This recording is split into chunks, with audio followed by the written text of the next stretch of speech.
ഇന്നു നാം കേൾക്കുവാൻ പോകുന്ന തിരുവചനം അപ്പോസ്തലപ്രവൃത്തികളുടെ പുസ്തകം 25-ാം അധ്യായം 1 മുതൽ 27 വരെയുള്ള വചനങ്ങൾ.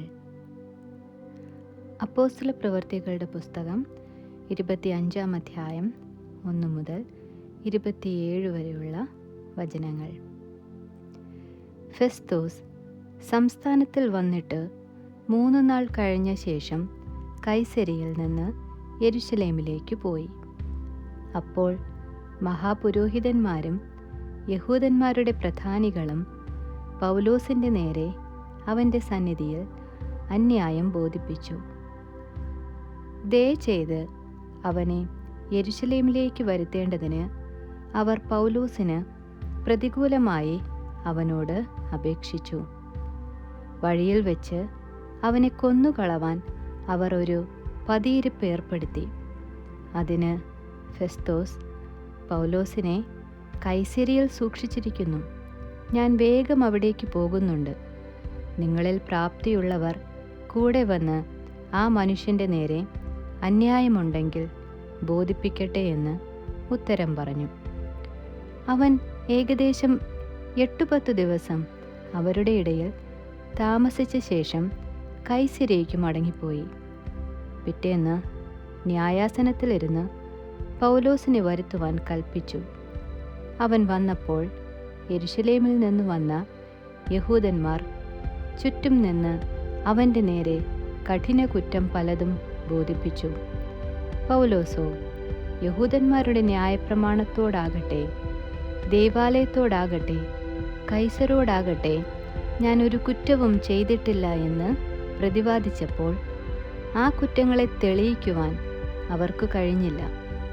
എന്നാൽ ഫെസ്തോസ് യഹൂദന്മാരുടെ പ്രീതി സമ്പാദിക്കുവാൻ ഇച്ഛിച്ച് പൗലോസിനോട് യെരുശലേമിലേക്ക് ചെന്ന് അവിടെ എൻ്റെ മുൻപിൽ വെച്ച് ഈ സംഗതികളെക്കുറിച്ച് വിസ്താരം നടത്തുവാൻ നിനക്ക് സമ്മതമുണ്ടോ എന്ന് ചോദിച്ചതിനു പൗലോസ്, ഞാൻ കൈസരുടെ ന്യായാസനത്തിനു മുൻപാകെ നിൽക്കുന്നു, അവിടെ എന്നെ വിസ്തരിക്കേണ്ടതാകുന്നു. യഹൂദന്മാരോട് ഞാൻ ഒരു അന്യായവും ചെയ്തിട്ടില്ല, അത് നീയും നല്ലവണ്ണം അറിഞ്ഞിരിക്കുന്നു. ഞാൻ അന്യായം ചെയ്ത് മരണയോഗ്യമായത് വല്ലതും പ്രവർത്തിച്ചിട്ടുണ്ടെങ്കിൽ മരണശിക്ഷ ഏൽക്കുന്നതിന് എനിക്ക് വിരോധമില്ല.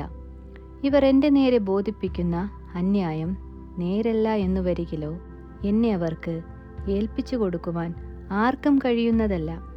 ഞാൻ കൈസരെ അഭയം ചൊല്ലുന്നു എന്നു പറഞ്ഞു.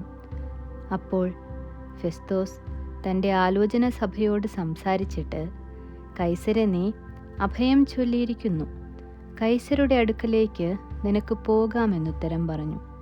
കുറേ നാൾ കഴിഞ്ഞ ശേഷം അഗ്രിപ്പ രാജാവും ബെർണീക്കയും ഫെസ്തോസിനെ വന്ദനം ചെയ്യുവാൻ കൈസരിയിലെത്തി. കുറേ നാൾ അവിടെ പാർക്കുമ്പോൾ ഫെസ്തോസ് പൗലോസിൻ്റെ സംഗതി രാജാവിനോട് വിവരിച്ചു പറഞ്ഞത്, ഫേലിക്സ് വിട്ടിട്ടു പോയൊരു തടവുകാരനുണ്ട്. ഞാൻ യെരുശലേമിൽ ചെന്നപ്പോൾ യഹൂദന്മാരുടെ മഹാപുരോഹിതന്മാരും മൂപ്പന്മാരും എൻ്റെ അടുക്കൽ വന്ന് അവൻ്റെ നേരെ അന്യായം ബോധിപ്പിച്ച് വിധിക്കപേക്ഷിച്ചു. എന്നാൽ പ്രതിവാദികളെ അഭിമുഖമായി കണ്ട് അന്യായത്തെക്കുറിച്ച് പ്രതിവാദിക്കുവാൻ അവസരം കിട്ടും മുൻപേ ഒരു മനുഷ്യനെയും ഏൽപ്പിച്ചു കൊടുക്കുന്നത് റോമാക്കാരുടെ മര്യാദയല്ല എന്നും ഞാൻ അവരോടുത്തരം പറഞ്ഞു. ആകയാൽ അവർ ഇവിടെ വന്നപ്പോൾ ഞാൻ പിറ്റേ ദിവസം തന്നെ ന്യായാസനത്തിലിരുന്ന് ആ പുരുഷനെ കൊണ്ടുവരുവാൻ കൽപ്പിച്ചു. വാദികൾ അവൻ്റെ ചുറ്റും നിന്ന് ഞാൻ ചിന്തിച്ചിരുന്ന കുറ്റമൊന്നും ബോധിപ്പിക്കാതെ സ്വന്തം മതത്തെക്കുറിച്ചും ജീവിച്ചിരിക്കുന്നു എന്ന് പൗലോസ് പറയുന്ന മരിച്ചുപോയ യേശു എന്നൊരുവനെക്കുറിച്ചും ചില തർക്കസംഗതികളെ കൊണ്ടുവന്നതേയുള്ളൂ. ഇങ്ങനെയുള്ള വിഷയങ്ങളിൽ വിചാരണ നടത്തേണ്ടത് എങ്ങനെയെന്ന് എനിക്കറിവില്ലാത്തതുകൊണ്ട് നിനക്ക് യെരുശലേമിലേക്ക് പോയി അവിടെ ഈ സംഗതികളെക്കുറിച്ച് വിസ്താരം നടത്തുവാൻ സമ്മതമുണ്ടോ എന്ന് ചോദിച്ചു. എന്നാൽ പൗലോസ് ചക്രവർത്തി തിരുമനസ്സിലെ വിധിക്കായി തന്നെ സൂക്ഷിക്കണമെന്ന് അഭയം ചൊല്ലുകയാൽ കൈസരുടെ അടുക്കൽ അയക്കുന്നതുവരെ അവനെ സൂക്ഷിപ്പാൻ കൽപ്പിച്ചു. ആ മനുഷ്യൻ്റെ പ്രസംഗം കേൾപ്പാൻ എനിക്കും ആഗ്രഹമുണ്ടായിരുന്നു എന്ന് അഗ്രിപ്പാവ് ഫെസ്തോസിനോട് പറഞ്ഞതിന് നാളെ കേൾക്കാം എന്നവൻ പറഞ്ഞു. പിറ്റേന്ന് അഗ്രിപ്പാവ് ബെർണീക്കയുമായി വളരെ ആഡംബരത്തോടെ വന്നു. സഹസ്രാധിപതികളോടും നഗരത്തിലെ പ്രധാനികളോടും കൂടെ വിചാരണ മണ്ഡപത്തിൽ വന്നപ്പോൾ ഫെസ്തോസിൻ്റെ കൽപ്പനയാൽ പൗലോസിനെ കൊണ്ടുവന്നു.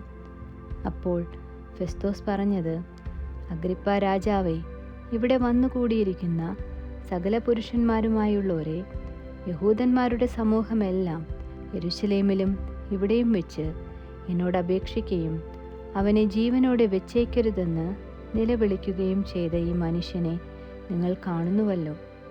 അവൻ മരണയോഗ്യമായതൊന്നും ചെയ്തിട്ടില്ല എന്നു ഞാൻ ഗ്രഹിച്ചു. അവൻ തന്നെയും ചക്രവർത്തി തിരുമനസ്സിലെ അഭയം ചൊല്ലുകയാൽ അവനെ അയക്കണമെന്ന് വിധിച്ചിരിക്കുന്നു. അവനെക്കുറിച്ച് തിരുമേനിക്ക് എഴുതുവാൻ എനിക്ക് നിശ്ചയമായതൊന്നുമില്ല. അതുകൊണ്ട് വിസ്താരം കഴിഞ്ഞിട്ട് എഴുതുവാൻ വല്ലതും ഉണ്ടാകേണ്ടതിന് അവനെ നിങ്ങളുടെ മുൻപിലും വിശേഷാൽ അഗ്രിപ്പാ രാജാവേ തിരുമുൻപിലും വരുത്തിയിരിക്കുന്നു. തടവുകാരനെ അയക്കുമ്പോൾ അവൻ്റെ പേരിലുള്ള കുറ്റം കാണാതിരിക്കുന്നത് യുക്തമല്ല എന്ന് തോന്നുന്നു. ആമേൻ.